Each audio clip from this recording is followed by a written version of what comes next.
حضرت بلال رضی اللہ تعالیٰ عنہ ایک کافر عورت کے غلام تھے اسلام لانے سے پہلے۔ جب آپ اسلام لے آئے تو اس عورت کو جب پتہ چلا کہ اسلام لا چکا ہے تو آپ کو رات میں زنجیروں سے جکڑا جاتا اور آپ کو کوڑوں سے مارا جاتا فل۔ کبھی ابی بن خلف کا نمبر آتا، کبھی ابو جہل کا نمبر آتا، یعنی ایک ایک نمبر سے لوگ رات بھر مارتے رہتے تھے، یعنی مارنے والے تھک جاتے تھے لیکن آپ اپنے ایمان سے نہیں ہٹتے تھے۔ اچھا، رات بھر مار کے آپ کی پیٹھ کو زخمی کرتے تھے، آپ کو زخمی کرنے کے بعد دن میں چھوڑتے نہیں تھے بلکہ دن میں ان زخموں کو تازہ کرنے کے لیے عرب کی تپتی ہوئی ریت پر لٹا دیا جاتا تھا اور سینے پہ چٹان رکھ دی جاتی تھی اور کہتے تھے بلال یا تو اپنے ایمان سے ہٹ جا یا تو یوں ہی تڑپ تڑپ کے مر جا، اور بلال رضی اللہ تعالیٰ عنہ کہتے احد احد، میرا اللہ ایک ہے، میرا اللہ ایک ہے، ایمان سے نہیں ہٹتے تھے۔ یہ کیوں ہوا؟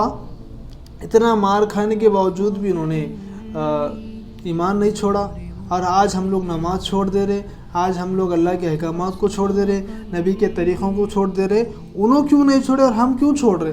اصل وجہ کیا ہے اس کی؟ وجہ اصل یہ ہے کہ وجہ ہے یقین۔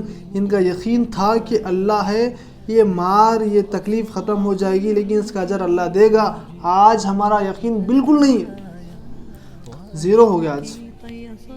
اب آپ بتائیے، اللہ کے نبی صلی اللہ علیہ وسلم نے فرمایا جو شخص جان بوجھ کے ایک نماز چھوڑ دے تو اس کو 2,88,00,000 سال جہنم میں جلنا پڑے گا۔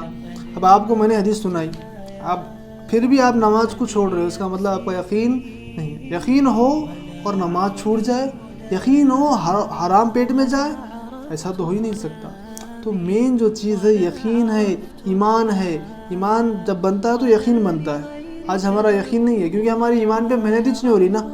صحابہ اکرام 13 سال اللہ کے نبی صلی اللہ علیہ وسلم کے ساتھ صحبت میں رہ کے محنت کرے، یقین ایمان پہ محنت کرے تو ایمان بنا۔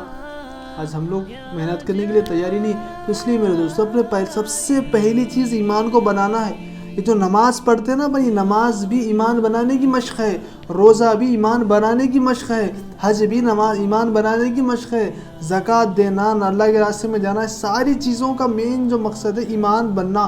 جب ایمان بنے گا تو اس ایمان کو بچا کے لے کر جائیں گے تبھی تو جنت میں جائیں گے۔ کیونکہ دیکھو کوئی غیر آدمی نماز پڑھا، کوئی آدمی صدقہ کرا تو جنت میں جا سکتا ہے، غیر مسلم نہیں جا سکتا نا، کیونکہ ایمان مین چیز ہے۔ تو یہ جو سارے اعمال ہیں وہ ایمان کو بنانے کے لیے تو سب سے پہلی محنت ایمان کو بنانے کی کرو۔ جیسے صحابہ نے ایمان کو بنایا، پھر اس کے بعد تکلیفیں بھی آئی، فاقے بھی آئے، گردنیں کٹی، ہاتھ پیر کٹے، سب کچھ ہو گیا لیکن ایمان کو نہیں چھوڑے کیونکہ یقین 100% تھا۔ بچے مر رہے جنگ میں، بیٹے مر جا رہے، پھر بھی کہتے چلو کوئی بات نہیں۔ کیوں؟ کیونکہ پتہ ہے بھائی انہوں چلے گئے، تھوڑے دن کے بعد ہم بھی چل جائیں گے۔ یقین ہے نا، بچہ مر گیا جنگ میں جا کے، ماں نہیں رو رہی، چلو اللہ میرے بچے کی قربانی قبول کر لے۔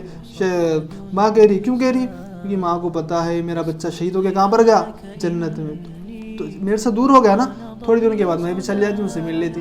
تو ہمارا یقین نہیں ہے آج، یقین نہیں رہنے کی وجہ سے 24 گھنٹے والی زندگی اللہ کی نافرمانی، نبی کے طریقے کے خلاف ہماری گزر گئی۔